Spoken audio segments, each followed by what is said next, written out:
everyone, welcome back. My name is Morgan. This is my channel, Pisces Paperbacks, and today I'm finally doing my February-March wrap-up. So it's been a couple weeks since I posted a video. I'm trying to get back on track, and I think this is, it's April now, so it's time to post this.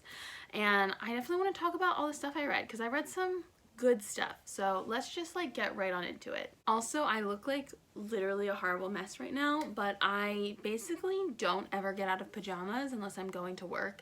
And that's just the life I live now, and you're coming along with me on that journey, so that's just where we are, and you have to deal with it. Okay, so the first and only book I read in February was Grown by Tiffany D. Jackson. This is a contemporary, hard-hitting thriller-ish about a young girl named Enchanted. She's 17, and she wants to be a singer, and through a series of events, she ends up running into a really famous R&B singer named Corey. This book explores the development of their extremely abusive relationship and how basically young black girls and young women are taken advantage of in the industry, as well as just not listened to when they're talking about their trauma and experiences. This was an extremely difficult book to read. I really liked it. I mean, not liked it, it's not an enjoyable read, but I'm glad I read it, and I think it was extremely well done. Definitely trigger warnings for emotional, physical, sexual abuse, as well as substance abuse. This book is not supposed to be in direct reference to the R. Kelly situation, but it's definitely inspired in some ways by that and by the way that young black girls are taken advantage of. So I highly recommend this book. I gave it 4 stars, I believe. Then I didn't read for several weeks, and then on I think the 12th of March I finally read another book, and that book was Harrowed the 9th by Tamsyn Muir. So this is the second book in the Locked Tomb series, the first one of which is Gideon the Ninth, and I loved this book. Oh my god. It's 4.5 stars, so it's not quite 5 stars like Gideon the Ninth was, because this book makes some bold choices. So basically, Gideon the Ninth, the pitch that everybody uses is lesbian necromancers in space. And the thing is, it's not like a romance. They are lesbians, and they are necromancers, and they are in space. But it's not like they're but it's so good, and this book directly follows the events of Gideon the Ninth from the perspective of a different character, but it also makes some really disorienting narrative choices where, as the reader, you really don't understand what's happening for a lot of the book, and that sounds really frustrating, and in some ways it is, but I thought it was also so, oh my god, I just realized you can see my pillows and everything, yikes, but it also was so compelling and interesting, and I love Harrow so much as a character. I was reading these books, and in my brain I was like, these books feel like absurdist comedies masquerading as fantasies, and it's just, they're so good and so well done and so intelligently and funnily written, and I just thought it was so good. I just thought it was so good. I loved it. I cannot wait for the third book, which is called Electo the Ninth and doesn't come out till next year, and oh my god, okay. Anyway, Harrow the Ninth, 4.5 stars, or 4.75, whatever. It's in that range, you know. Next, I read Indigo by Beverly Jenkins. This is a historical romance, and I am so glad I've kept trying Beverly Jenkins books. Every single time I like them a little bit more. And this is my 4th one, and this is the first one where I was like, yes, I really like it. This book basically follows, her name is Hester, and I don't remember his name, but basically she lives in a small town in Michigan, and he is heavily involved with freeing slaves from southern plantations and helping them north along the Underground Railroad, on which she is a stop right before getting to Canada. And they kind of have this encounter, and then he's injured and has to stay at her house, and she nurses him back to health, and they kind of form this connection, and it's just phenomenal. I loved this book so much, and I think it's because this is the first time where Galen, I think his name is Galen. This was the first time where I really liked the hero. So the last 3 books by Beverly Jenkins that I've read, the hero was fine. I always like the heroines. Her heroines are always smart independent, compelling, like full people. Like I always like the heroines.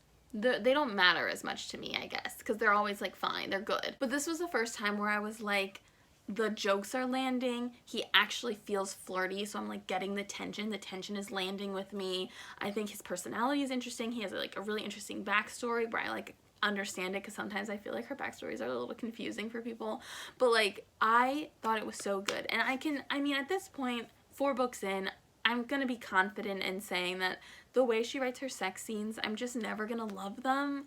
And I just like, there are some parts of her writing style that just like aren't my perfect preference. Like I don't know if she's ever gonna have like a 5-star perfect book for me, but Indigo was so good and so enjoyable that like I know for sure she's at least gonna have books that I love, that I'm really gonna just like have so much fun reading and just gonna enjoy so much. So I gave Indigo 4.25 stars, and I liked it. I liked it. Next, I read Hood Feminism by Mikki Kendall, and this is a non-fiction book that talks about how feminism, and especially mainstream feminism, has in a lot of ways failed to serve or failed to address the issues affecting some of the most vulnerable populations in America or in the world. So this book is really examining how the issues that are important to meet people's fundamental needs of housing, food, access to education, etc. are feminist issues, but they're often not treated as such. And so this book really examines that. I really liked it. I listened to the audiobook and I thought that it was very well done. Used statistics to not only demonstrate her points, but then really go in depth in terms of like the written word next to those statistics and like explain and basically validate every point she was making. I thought it was, I mean, heartbreaking. It's a heartbreaking topic to read about in a lot of cases, but I thought it was extremely well done, and I gave it 4.5 stars. On a completely different note, the next 3 things I read were smutty erotica novellas by Jessa Kane. So I was watching Mara at Books Like Whoa. She had a live stream with Beautifully Bookish Bethany and Ashley from Bookish Realm, and they were talking about the representation of plus-size heroines in romance. And I think somebody in the like chat had asked about romances with plus-size heroes, and either one of them or somebody in the comments mentioned Jessa Kane had like a little series of ones with that, and I was interested because I'd read something by Jessa Kane before and I didn't love it, but I was like interested, so I looked them up and then I read all 3. So the first one I read, also blanket statement, the writing in these, it's not very good. It's worse in some than others. And just generally, I didn't think the writing was very good, but it was to the point, it was effective, and it got like the emotions across, so like it doesn't really need to be more than that. So anyway, the first one I read was Hefty. Nope, the first one I read was Husky, and this one was about a 21, 22-year-old woman, and she had recently like won like a Project Runway style reality show and was now trying to make her first like real independent collection. And she was feeling very uninspired in the menswear department, so she like goes out to find inspiration and finds herself at a bar, and the owner is a sexy husky man, and she's immediately enamored and inspired, and he's her muse, and they kind of like hook up, and like that's like the whole thing. That's the whole thing. This one, I think, out of the 3, I would rank number 2. I thought it was fine. It was like fine. Probably like 2 stars for that one. It was fine. And then the second one I read was Burly. 1 star. I hated this one. So this one was about a young blonde girl, but this one's a girl. She's like 18 when the book starts, or when it starts, and 19 when it ends.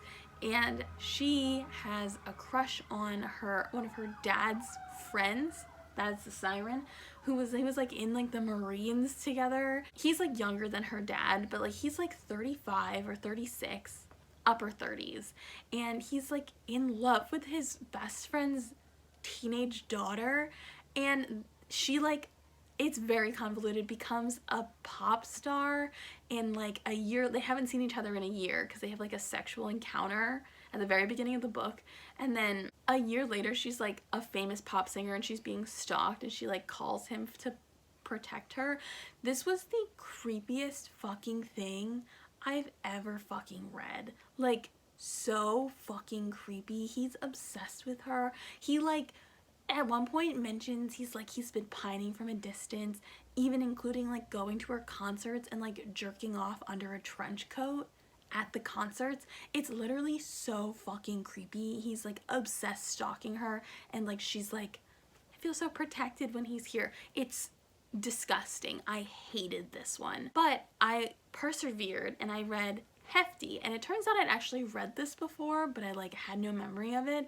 But Hefty was my favorite of the three, so I would give it like a 3 stars, 3.5.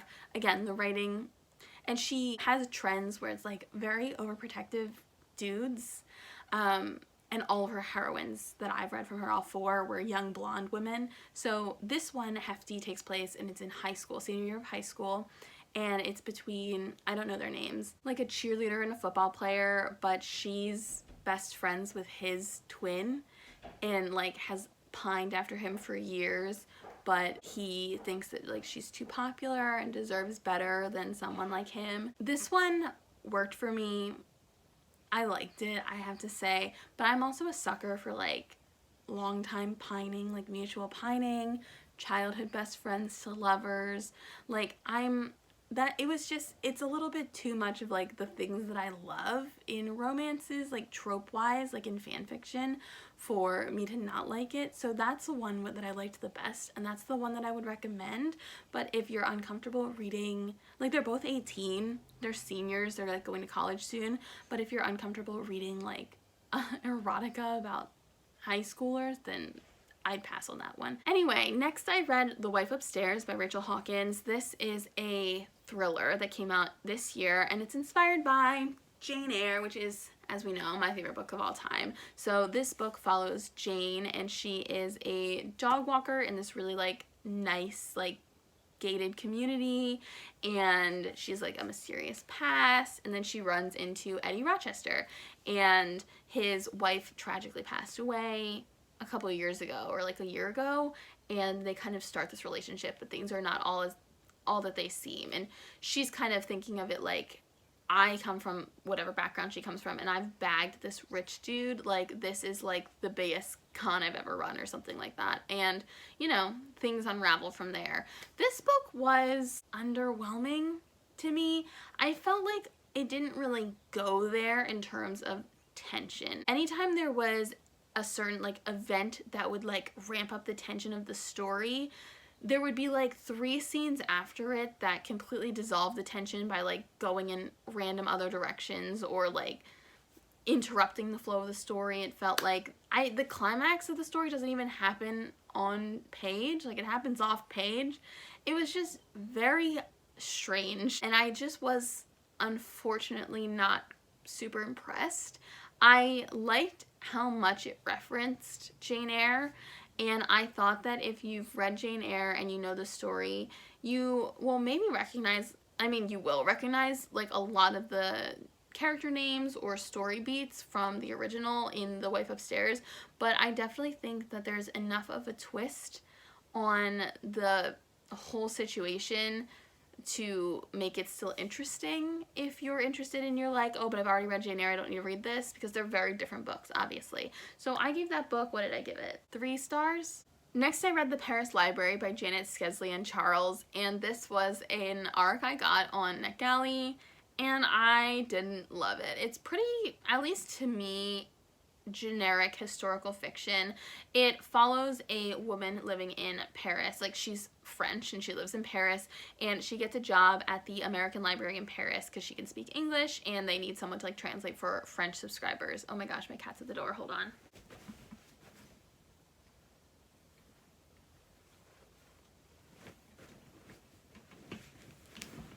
So she gets a job as a librarian at this place, and a lot of the book is kind of talking about like how important books are to people, how important books are to community and stories and understanding your feelings and stuff. And it's a lot of like a book that book people would like. Obviously World War II is going to happen, and it's kind of about how the main character and the other employees of the library persevere during the war. And then there's also a second timeline that takes place in the 80s, in which the main character from the older timeline is now an older woman, and she's befriending a teenage girl who kind of like feels lonely, doesn't really know what she's doing. And anyway, it was fine. I thought the writing was just like very average and emotionally distant, to the point where it was like distracting. You know when you read a book and you're like, the writing is average, but it in no way affects the reading experience because it's just like good and fine. You know what I mean? Like you don't even notice that it's there. This was a type of writing style where it's like, it's fine and average and good and it's there, but it's also so like there that it's, you just notice how just there it is. I don't know if that made any sense, but that's how I felt about it. I just was felt emotionally distant, not very impressed. 2.5 stars, not for me. I think it's just a little bit too commercial historical fiction for me. Like, I don't know. I struggle with historical fiction because so much of it, I don't even know why I picked this one up. Like, because I really just have no interest in reading about World War II anymore. And this is like a World War II, but I guess I was like, oh, it's about a library, I'll like it. I don't know. So the next thing I read was The Thursday Murder Club by Richard Osman, and I talked about this at length in my last vlog. I adored this book. It is a murder mystery where the main characters are 4 80-year-olds living in a British retirement community, and they all are just interested in mysteries. They're restless in their old age, and they have really rich internal lives and a desire for friendship and activity and adventure, and they kind of become involved in a murder investigation when someone associated with their retirement community is killed, and they befriend a local like police officer in the town who starts like helping with the investigation. And it was such a fun, lively, funny, like humorous, heartfelt book. You just fall in love with this kooky cast of characters, and it's just like so fun. Like I just thought it was so funny. I loved it, and it's his first novel. Like I think he's a TV writer, so like he's written before, but this is his first novel, and it doesn't feel like a first novel. Like it feels so well realized in terms of like place, character, like tone. It's so good, and they just announced the title for the second book, and I'm so excited. You know, I'm gushing about it now. I can see that there are maybe not issues with it. It ended up being, the end was like more melancholy than I expected. It was just kind of like sad, and also I feel like there were maybe a little bit too many twists and turns. Not in that there's like too many twist surprises. I thought the number of like twist surprises, like misdirections, was fine. I just felt like the path it took to get to the end was just a bit too long and meandering. Maybe, but I liked it. I just liked it. So that book is getting like 4.75 stars as well. So that's a good one. And then I read a graphic novel called The Vein by Eliot Rahal, and this follows 4 vampires over the course of the 20th century as they are robbing blood banks and trying to figure out how to survive during like the changing technology, changing times. And then at the same time there is a federal agent, I'm not sure what bureau like he's in, and he is investigating them, and it kind of becomes like his lifelong obsession to the detriment of other aspects in his life. I thought this book was fine. Visually, nice. Not like my favorite thing I've ever seen, but I didn't hate it at all. I thought it was, you know, pretty. And story-wise, I just felt like there just wasn't enough time. It was 144 pages, and there's like 6 mini episodes in different decades of like different like plot points that happen, and it just felt extremely rushed and underdeveloped in terms of character. There's these 4 vampires, the 2 women are in a relationship and the 2 men are like just their friends, and they're interesting, but I don't know anything about their histories or their backgrounds or how they met or how long they've been together. Like, it's very moments in time with no context, And I just felt that since you barely get to know any of the characters, you really don't get time to care about them. 2.5 stars. Next I read Harpy Braves by Pamela Sanderson, and this is a romance novel by an Indigenous author, and it follows, oh god, what are their names? I know his name is Henry. I forget what her name is, but she works at a Indian community center in a city in the West Coast. Oh my god, I'm losing my mind. His uncle is a new member of like the board, and he kind of like foists his nephew onto them, and he's like, my nephew doesn't really have a job, he's a little aimless, I'm just helping him out, so I'm giving him your job to this woman basically. And they have to like work together to plan this event, and they start to fall in love. And I actually really liked it. I thought that it's one of the most realistic depictions of like a developing relationship that I've ever read, and I thought that it was so like funny and banter wise. Like, you reading it and you're just, even though you're reading it like whatever speed you're reading it at, you read the dialogue and you're like, in real life these people would be so quick and witty, and they just would be talking so fast and like spitting it back at each other. And I thought it was so well done, and their romantic scenes were so like funny and natural and realistic, and like there's no like on page sex, but you get like the foreplay and like the lead up and stuff, and you see like those awkward moments where you kind of have to laugh it off, or you see the moments where you like maybe like you're getting hot and heavy but you need to like take a second to communicate about something, and it was just so well done. And then I'd also like to say, for people who are maybe not sure about romance in general, this book really, like, the main plot, like there's the romance and they're given equal weight, but really the main plot is the trials and tribulations of this community center and how they're underfunded, and they just keep like facing obstacle after obstacle to like getting a new building or planning events. And it's just like really an interesting anchor for the story, because it's something that all of these people, all of these characters care about. And I wasn't sure, like halfway through I wasn't sure if I was going to continue reading the series, because there's 4 books in the series, each about a different employee at this community center. And by the end of the book I was like, yeah, I'm gonna read the rest of them. Maybe not right now, it's not like a huge priority, but like I'm gonna read them eventually. I thought they were so well done. I mean, I am not a Native American, I'm not a Native person, so I can't really speak to how well certain aspects of that representation was done, but I really enjoyed the book. That's really all I can say, and I gave it 4 stars. And lastly, I read Timekeeper by Tara Sim. This is a YA historical fantasy that's set in kind of like Victorian England, but in a world where time is like a physical magical thing, and there's these clock towers in every town that kind of keep time on track. So for example, if the clock skips an hour, time literally skips an hour. If the clock stops, time literally stops. And there are these people called clock mechanics, of which the main character Danny is one of them, and they kind of like maintain the clocks. And the book kicks off when he keeps getting called to this little clock tower in like a little town outside of London that keeps getting messed up, and they are not sure why. And he's like starts to investigate. It's like, what's happening with the clock towers? And I really enjoyed it. I have had trouble with YA. I think YA fantasy overall, I feel like a lot of it is really cliche.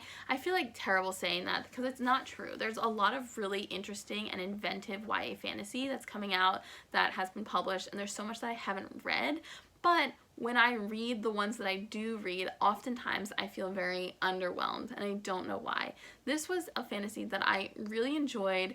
I really loved the relationship. Danny is gay, and he has a relationship with a boy, and it's so cute. And I like got a little emotional at the end. I will say that I think the story overall is like fairly simplistic, but I do look forward to reading the 2nd and 3rd books in the trilogy and learning a little bit more about the different characters, like the secondary characters, because I think they're going to become more and more important parts of the series or of the story. And I thought it was really interesting. If you're looking for queer fantasy, like YA fantasy with a really interesting world and really interesting lore, I would highly recommend this series. I gave it a 4.5 originally. I'm gonna bump that down to a 4 because compared to other 4.5s that I've read this month, it's not quite up to there, and I just feel like maybe it should be a little lower. I don't know. It's really like in the middle of that range, but that's how I feel about that one. And that's everything. That is all the books that I read the last 2 months. I'm reading in April already, so hopefully I'll have more books to tell you about at the end of the month, and I'll like be on a little bit more on time with them. But let me know what you've been reading recently. Let me know if you're gonna read any of the books that I mentioned. Let me know if you're gonna read the Thursday Murder Club, please. It's really good. And I will see you guys in my next video. Bye!